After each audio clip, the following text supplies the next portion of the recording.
ეთნოფოლის შემოქმედებითი ჯგუფი თბილისს სტუმრობს, სადაც ჩვენი მასპინძელია, უნიკალური ოჯახი და უპირველესად, რა თქმა უნდა, ხაზი უნდა გაუსვა იმას, რომ ოჯახში 7 დედმამიშვილია და ამ ოჯახის თავს წარმოადგენს ჩვენი დიდი ხნის მეგობარი პაატა მელაძე, ხოლო მისი მეუღლე შორენა შანიძე. გამარჯობა ბატონებო, მადლობა მასპინძლობისთვის. პაატა, რა ხანია თქვენთან მოსვლას ვლამობთ და მადლობა გმირთ, რომ ეს დღე შედგა. ბავშვებთან როგორ მოვიდა ქართული მრავალხმიანობა, ამაზე ვისაუბრებთ, რა თქმა უნდა, თუმცა მე ცოტა უკან მინდა რომ გადავიდეთ და მითხრა, შენამდე როგორ მოვიდა ქართული მრავალხმიანობა? შენ სად გესმოდა? ხო, ვერ ვიტყვი რომ სახში მრავალხმიანობა არ მესმოდა.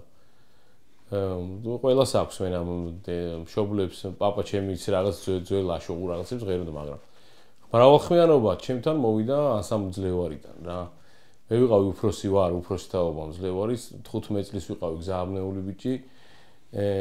ქუჩა რაღაც მაშინი 90-იანებში და ეს ინტერესი მქონდა სულ და მოვხვდი ასამძლევარში კახა და ტარელი, ჩემი საყვარელი მასწავლებელი ტარელი და მე მოვიწამლე, მოვიწამლე და დამთავრდა უკვე ყველაფერი. მრავალხმიანობის ის რომ შევისუნთქე და რომ მოვისმინე ეს ჰარმონია ქართული, ძველი და უნიკალური უკვე ძნელია ამას მე აუარო გულრილად. მუსიკალურ სკოლაში დავდიოდი, რა თქმა უნდა, მუსიკალური სკოლა საოცარი პედაგოგები მყავდნენ, ვეტა გრიგორიანი ფორტეპიანოს მასწავლებელი, რომელიც იმდენად მენდობოდა პატარა ბავშვს, არ ვიცი, თავისი სტილი, მისი სტილი იყო ეს, რომ ესე იგი, საანგარიშო კონცერტებზე ჟიურის წევრი იყო ხოლმე ყოველთვის და გვერდით დამისვავდა, რომ აი ესე იგი, მუსიკასთან სწორი შეხება მქონოდა, რაღაცა ის დამეჭირა ეს ნიუანსები და ესე წამოვიდა რა ვიცი, მე მრავალხმიანობას კიდე მე მადლობა ღმერთს მოხდი უწმინდესის გუნდში პირველი აი საპატრიარქო გუნდში სიმონ ჯანგულაშვილის რეგენტობის რა თქმა უნდა და ქართულ გალობას პირველად მაშინ შევეხე 98 წლის ბოლო იყო და 99 წელი და 3-4 წელი მქონდა ეს ბედნიერება და ეს აბსოლუტურად წარუშლელი შთაბეჭდილება იყო, როდესაც სიონში შევასრულეთ პირველად მე უბრალოდ შეიძლება სხვებს შესრულებული ქონდათ სიონის საკურთხეველში აღდგომის სააღდგომო ზლისპირები, აღდგომის ახურებაზე და ეს მომყვება რაღაც საოცარი ესეთი უმდიდრესი გამოცდილება რა. და შემდეგ რა ვიცი, სხვადასხვა გპ-ის კაპელაში ცხადია გპ-ში ვინც სწავლობდა ეხა ყველას ქონდა გავლილი მრავალხმიანობა ციცისთან და მადლობელი ვარ ამ საოცარი თბილი დღეებისთვის და წლებისთვის. რომელიმე კუთხისადმი თუ ქონდა რამე განსაკუთრებული დამოკიდებულება კუთხის რეპერტუარისადმი? თავიდან ხო რაღაცა თითქოს ქონდა უფრო თითქოს კახური მე მაინც როგორც ასე ვთქვათ გათელაველებული გაკახელებული რაჭველი 6 მე 6 თაობის მაგრამ კახური სიმღერებს აი წინანდალს მოусმინე პირველად ცოცხლად სცენაზე. ვიყავი საკმაოდ პატარა, 7-8 წლის ალბათ. და ჩემთვის წინანდალი იყო პირველი შთაბეჭდილება, პირველი ხალხური სიმღერა ცოცხლად ასე პროფესიულ სცენაზე. ცხონებული ღმერთმა აცხონოს დათო გაგანაშვილი ეხლა გარდაიცვალა ლევან აბაშიძე რომელიც ძალიან ფაქტურად ესე იგი ჩემი მეგობრები სტუდენტობის დროინდელი მეგობრები და ეხლა კიდე მეგობრო და ნათელმირონები ვართ ჩვენი პირველი ნაბიჯები იყო მათთან ესე იგი ყოველ ზაფხულს თელავში ერთად ვისვენებდით ხოლმე და ლევან აბაშიძე თავს გვეულებოდა რა და წინანდლის ლევან ლაშხი ეს საოცარი თამადა და კოლორიტული პიროვნება იცით ეს ბოთლებზე და ეს და რა თქმა უნდა თელმა საქართველოს ეს უნდა თქვა რომ ჩემი ოჯახის დედა ჩემს და მამა ჩემის ჯვრისწერის ქორწილის თამადა იყო ლევან ლაშხი მაგალითად და სხვადასხვა დიდი სუფრე ნათლობების და დიდი მეგობარი იყო ჩვენ და აი ამათ ხელში მოკლედ ბევრი სკოლა გავიარე რა ამის თქმა მეგობრები იყვნენ ხო და რამდენი კარგი მომღერალი აღზარდეს ხო ეხლა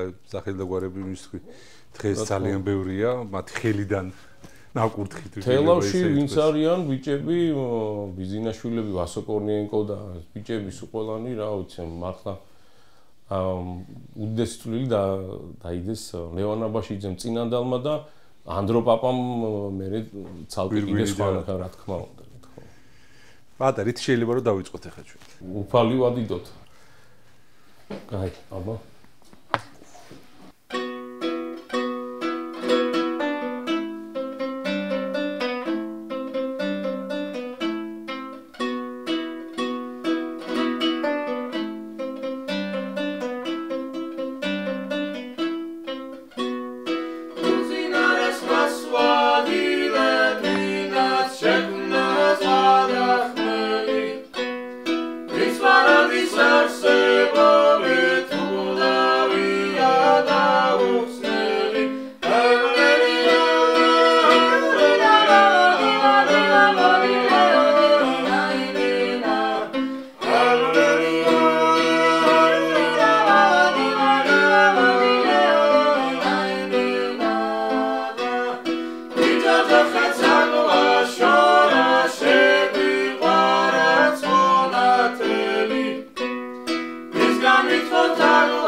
თავიდანვე რომ ძალიან რთული იყო ამათი შეკრება. როგორ ვახერხებთ რეპეტიციებს და როგორ უყრით ამათ თავს, იმიტომ რომ ფაქტია რომ ჩვენივრად გართ შემღერებულები. ხო, სარეპეტიციო პროცესი როგორ არის? სარეპეტიციო პროცესი გეტყვით რომ სახს მიღმა არის სარეპეტიციო პროცესი. ისინი ყველანი უფროსებმა დაიწყეს და მე ეს ყველა მიყვება. ბავშვთა გუნდი ყავს ხელმძღვანელო ბავშვთა გუნდს თბილისის კლასიკური გიმნაზიასთან არსებული ბინული და ყველანი იქ გაიზარდნენ. რომ არა ეს გუნდი, ეს ანსამბლი, ესენი ესე ვერ იმღერებდნენ. მართლა არ მექნებოდა ალბათ სახში ამის მე ესე ვიფიქრე, ბევრჯერ დავფიქრდი ამ. ძალიან კარგია, რომ ეს შესაძლებლობა მოგვეცა და მათ მიიღეს ასე ვთქვათ, სახსგარეშე ფოლკლორული ავთა და დამოკიდებულება მრავალხმიანობასთან რა, შეხება და. რთულია ხოლმე მართლა ვერ გვერდ. აი ხან აუ მოიცა რა მე მეჩქარება, აი გავვივარ. მოიცა მოვალ და მე, აი თქვენ გააკეთეთ და მე დაგეწევით და არ ხერხდება სრულყოფილი ახლა რეპეტიციებს ყველა ინტერესებია ხო? ერთი მინდა აღნიშნო ჩემ მეუღლეც ნუ ახლა არჩეულად ღერის და თუ ხო იცი იოგები თუ არ არის ფორმაში თუ არ ამღერე არა ესე იგი საკმარისი ერთი დღე რაღაც წავმე მეორე დღეს უკვე ფორმაშია და ლიტვაში ქონდა გასტროლი და არიქა აბა პაესტკა ხო გასტროლი არსად არ არიან ნაყოფები თბილისით ელავი და უცბად კლაიპედაში თან ისე მოხდა რომ ყველაფერი იმ ხარემ ლიტვის კლაიპედას ფესტივალის ხარემ დაგვაფინანსა და მეგობრები აქ ძალიან დაგვიდნენ ხარში რაც საჭირო იყო ყველაფერი გავუკეთებინა და აი მან ვიფიქრეს რომ რეპეტიციები აუცილებელი იყო უნდა გენახა დანიშნული ქონდა რეპეტიციის დღეები და საათები და ყველა უკლებლივ იყო და აი მაშინ მიხვდნენ რა მნიშვნელობა და ისე აქვს რა ქვია კარგი და აუცილებელია რეპეტიცია. მაგრამ მაინც ვატარებთ. შორენა, თქვენ რო გითხრათ. თქვენ როგორ ხარ ჩართული ამ თვალსაზრისთან, აი მუსიკალური სწავლების პროცესისას როგორ ხარ ჩართული ბავშვებთან? მე ძირითადად უფრო მსმენელის როლში ვარ ხოლმე ამ დროს, ძირითადად პაატა არის ჩვენი მასწავლებელი. მეც ფაქტიურად მოსწავლე ვარ მისი ერთ-ერთი.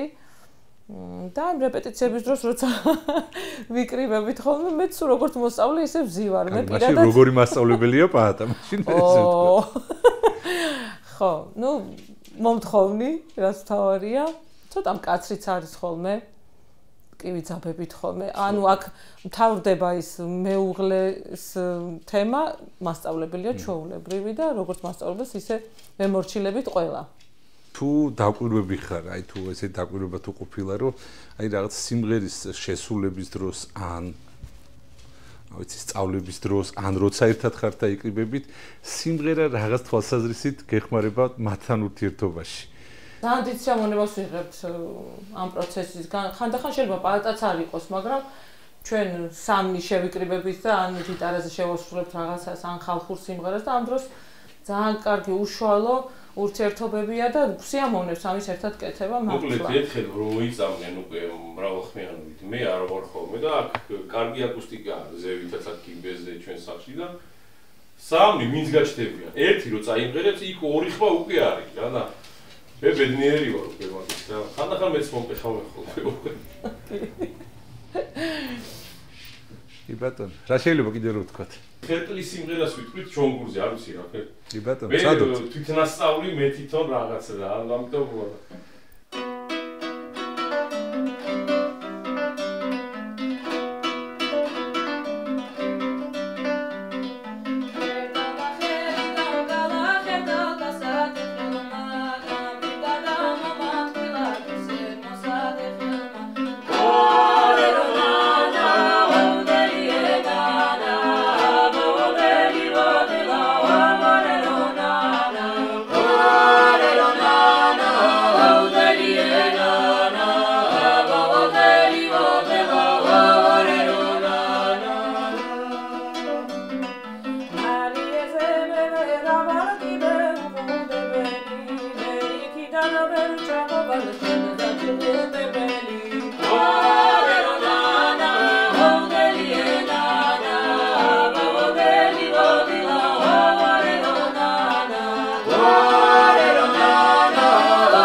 ხოდა წუწუნებ რომ თვითნასწავლი ვარო, მშვენივრად ვკრავ.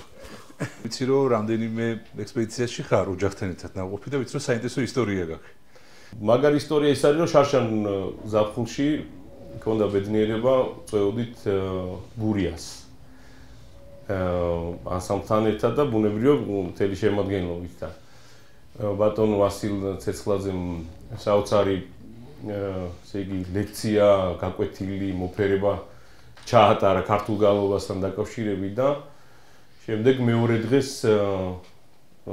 ხუცესმა სახელოვანმა და ძალიან უმაგრესმა ადამიანმა მაგარმა ლოტვარმა მაგარმა მუღერალმა ტრისტან სიხარულიძემ სულ 15-20 წუთში გვასწავლა რამის ხوارი ტყუები შვილო რა იყო რატომ იყურებ 15-20 წუთში გვასწავლა ვარლამ სიმონიშვილის შემოქმედებიდან ვარლამ სიმონიშვილის სიმღერა თუ არ ვწდები სოფლად მოდის შემოდგა ხო მაგარი ის არის რომ ნიკოლოზი 6 თვის იყო შარშან და ვერაფრით ვერ დავაკავეთ მოკლედ ბავშვი ხო ჩვენი ნაბოლარა და მოკლედ დარბოდა აქეთ-იქით ახლა არც უსმენდა ახლა გაკვეთილს ჩვენ ხა შევისწავლეთ უცბად ხმებში ყველაფერი რაღაც დავამუშავეთ მადლობა გადაუხადეთ ერთმანეთის აზრები გავცვალეთ მოვეფერეთ სულ საათნახევარი მაქსიმუმ გაგრძელდა ეს ყველაფერი ერთად ერთხელ არ მინახავს დამჯდარი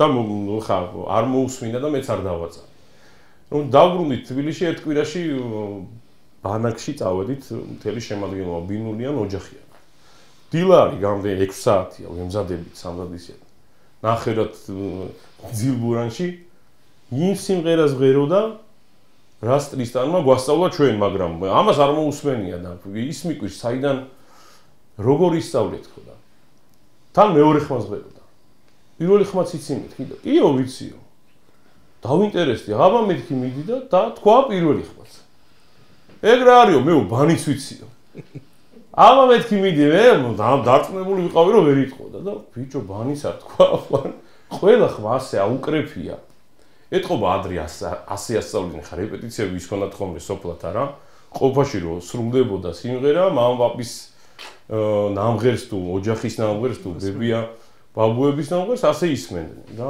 ვინ დაჯდებოდა ვინ და ასე ჩემი აზრით ხო ჩვენ რო გონია რომ ცელქობდა და არ გისმენდათ თურმე ხო ასე რაღაც დასავლი ამბავი ხო შეგვიძლია ხა რომ შევასრულო აი შევეცდებით ეს ჩონგური ჩემი ის არის აქილევსის ქუსლი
დიდი მადლობა ძალიან მოგვეწონა აი ესეთი იყო ყოჩა ხო რა განერეულ ჩვენი ბატონ ჩვენ ვთქვით რომ ავიზეთ ეთნოფორები ძალიან მნიშვნელოვანია განსაკუთრებით სწავლების პროცესში, თუმცა არ გვაქვს ფუფუნება, რომ ამდენი ეთნოფორი ყავდეს და ესე ინტენსიური ურთიერთობა გქონდეს.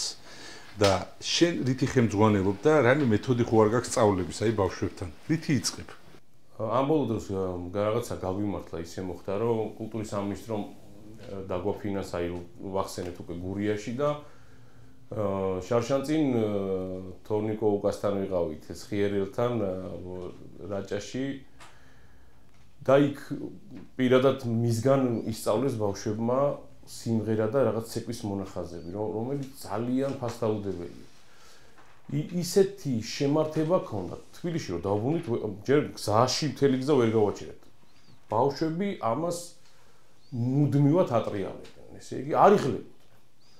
იმხელა მნიშვნელობა ქონდა. ადრეც ქონდა გამოცდილება ანდროპაპასთან ყავდა ძველი წინათაობის ბავშვი, ხა იმხელა კაცები არიან უკვე და აი ანდროპაპასაც ძალიან დიდარი გამოცდილება ქონდა, ცხადია და ისეთი მარტივი მიდგომა ქონდა ბავშვებთან, აი ამან გამოცდილება და ცდილობ ხოლმე რა ხა რაღაცნაირად მეც მარტივად ესე იგი წაუმღერებ რა გესმის და თუ დაიჭერენ ამას და დაიწყებენ ამის კულტივაციას ასე თუ თავისთვის მე ხვდები რომ ეს ამათია და ვაგრძელებთ ამის შესწავლას დაუშვით.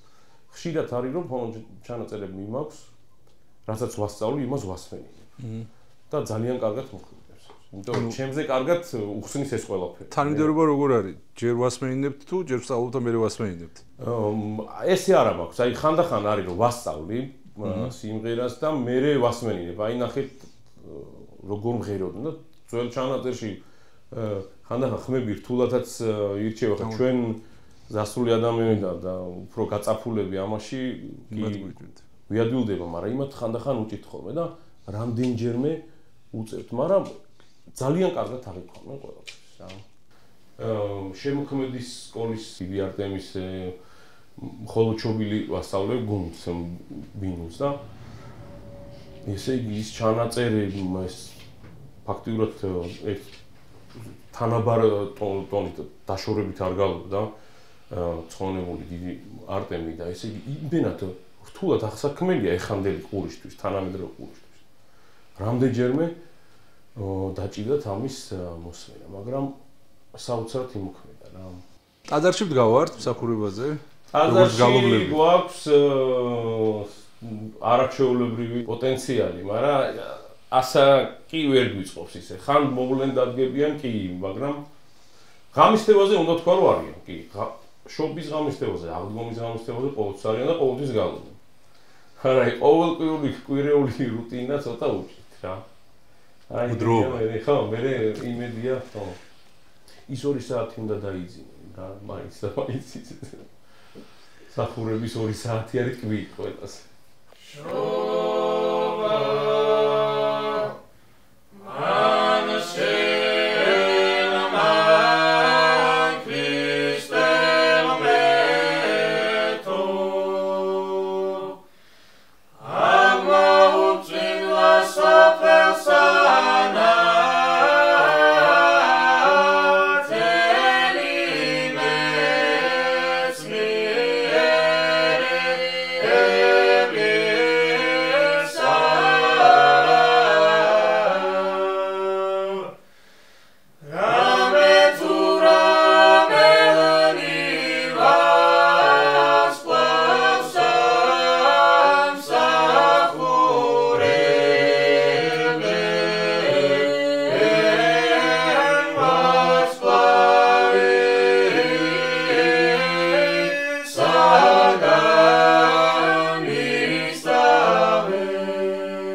მადლობა.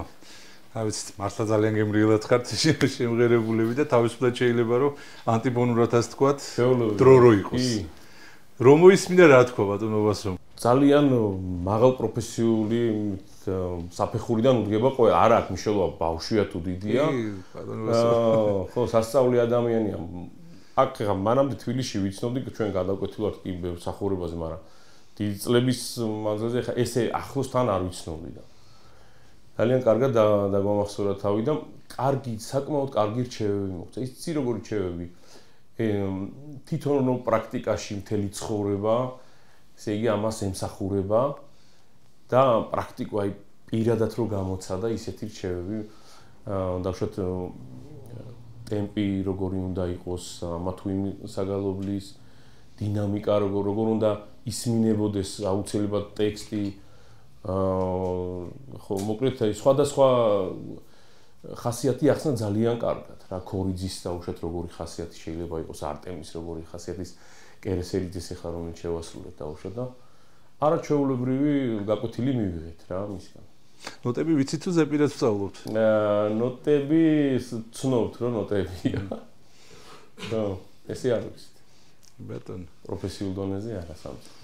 ბატონო, მე ვიცი რომ გიტარის თანხლებითაც ვღერით კალაგურ ფოლკლორს. ხო? ხომ არ შევასრულოთ? კი ბატონო.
სად უფრო კომფორტულად ხარ?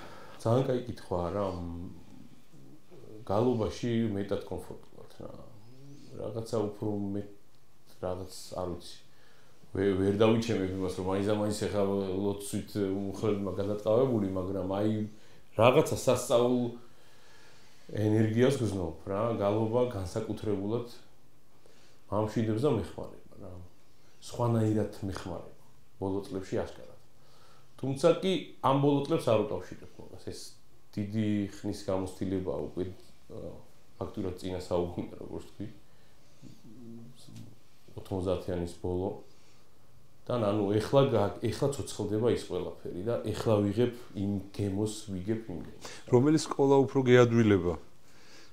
უფრო აღმოსავლეთი თუ უფრო დასავლეთი? ხო, გააჩნია რომელ ხმას ვამობ რა. ყველას თავის სპეციფიკა აქვს რა. რაღაცა იცი რა, ხანდახან არის ხოლმე რომ საშემსრულებლო ისინი ესე იგი გინდა რომ გაგიტაცოს და რაღაცა ვიღაცამ ტაში დაიდგას და მან უკვე მთავრდება გალობის თლიანი არსი რა და დასავლურს აი გელათურს და დასავლურ შემოქმედი სკოლას უფრო აქვს ის ხიბლი რაღაც სხვანაირი ისე მოუგრიხო ისერი იმ ნოტებს და ისე გადახვიდე და გადამხვიდე მაგრამ აღმოსავლურში ისეთი რაღაცებია რა ვიცი ვერ შევადრი რა ძალიან მიწის ხშირად ამბობენ რომ შემოქმედი სკოლა რთული შესასრულებელია მაგრამ ხა ჩემი დაკვირვებით აი ჰანგი თუ გაგიჯდება ყურში ამაზე ლოგიკური ალბათ არაფერი არ არის აღმოსავლური გაცილებით უფრო აი აკორდების ისეთი აკორდებია ხშირად რომ პირიქით უფრო მგონია რომ რთულია თითქოს კილოს იცვლის ესე იგი ეს რაღაცა მუსიკალური ნიშნები რო გადის მეორეს ისეთი რაღაცეები აქვს უცბად ისეთი რაღაცა შეატარებს თუ ყურადღებით ახარ ბანი კი მდორეთ მიდის ვითომ შედარებით ახლა შემოქმედი სკოლასთან მაგრამ საკმაოდ რთული აბსოლუტურად სხვაგან მეყავ და აი გეთანხმები შემოქმედი სკოლას რაღაცა თითქოს 100 გალოდნენ სულ უწინ და რაღაცა ძალიან არქაულია მაგრამ ძალიან შენია რა აი აბსოლუტურად რაღაც სხვანაირი განწყობა მოაქვს რა ბუნებრივი უფრო თითქოს შენდობას ვიტყვი ხა ისე არ გამოვიდეს კალკულაშვილის რაღაც მაგრამ რაღაცნაირია რა ეს 2 კვინტით მოძრაობა და მე იქ რაღაც არ ვიცი ხო და ბავშვებთან ხო არ ყოფილა ასეთ შემთხვევა რომ აი რაღაც ასწავლე და რაღაც თვალსაზრისით იმპროვიზაციისთვის მივმართავთ ხო არ ყოფილა ასეთ შემთხვევა ბავშვების შემთხვევაში კი როგორ კი არიან ეგეთ თავზე ხელებულებები არიან და რამდენად სწორად აკეთებენ ამ ყოველ შემთხვევაში რა გვიდები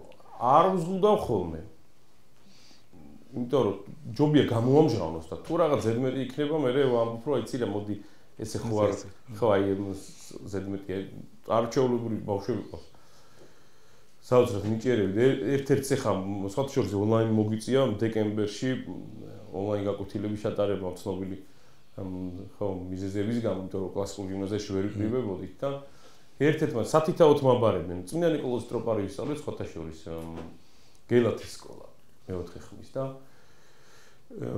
ერთ-ერთი რომ მაბარებდა პირველი ხმა ესე იგი ისეთ მელიზმებს აკეთებდა რა თავის დაუნებურად ნუ ხო და ვთხოვე რომ გეხვეწები ეს მელიზმები გალობას აი არ მოუხდება ხო და ანუ ისე ქონდა გამჟდარი სიმღერიდან რაღაც უნდა გაეკეთებინა აუცილებლად რაღაც იმპროვიზაცია რომ გალობაშიც ასე გაქვს მაგრამ მოხსენით ეს თვითონ მიხვდა რომ ძალიან სწორი გადაწყვეტილება იყო და აბსოლუტურად მიიღო ანუ ჯობია რომ თქვას ბავშვმა რაღაც იმპროვიზაცია გამოხატოს და აქეთკენ იყოს ვიდრე ეხლა ჩაშტამპულად რაღაცას ვასწავლი მხოლოდ ის იცოდეს თუმცა ესეთებიც არიან რა თქმა უნდა ხანდახან იმის სწავლაც არ უნდა ზოგი ბატა ხომ არ გაქვს გადაწყვეტილი ალილოზე ან ჭონაზე რო გახვიდეთ ბავშვებთან ერთად იმიტომ რომ ეს ძალიან მნიშვნელოვანია ეხლა კარგად გააზრებული ის თუ არა მინდა რომ მოგიწოდოთ კი ძალიან კარგი მადლობელი ძალიან დიდი მადლობელი ვარ ამ გადაცემას ნახავენ ჩემი მოსწავლეების და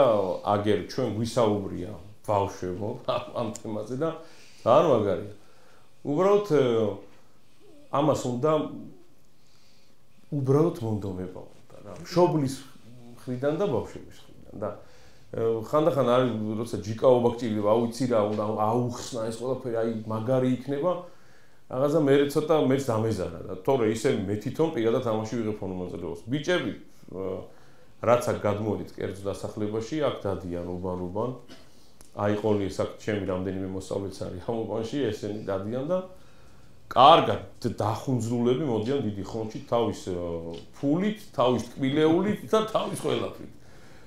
გაუგეს გემო. იცი რა, იქიდან გამომდინარე რომ ზუსტად მაგ ღამეს მე თვითონ მსახურებაზე გევარ ხოლმე რაღაცა. ხო, თულია რა თქმა უნდა, მაგრამ ვერ გადავწონე იქ. თორე მაგის გაკეთება შეიძლება ბოლო მეორე დღე შეიძლება, პირდაპირ შვიდში შობას შეიძლება მაგის გაკეთება რა. ისე როგორც წესი 6 ღამე იწყებდნენ ხოლმე ბავშვობაში მე მახსოვს რომ დავდიოდით ხოლმე თელავში. ერთი ვიყავი მარკოს მენიანი და ჩემი მეგობრები მაგალითად მაბრაზებდნენ, მაგრამ ფულს უყურებთ.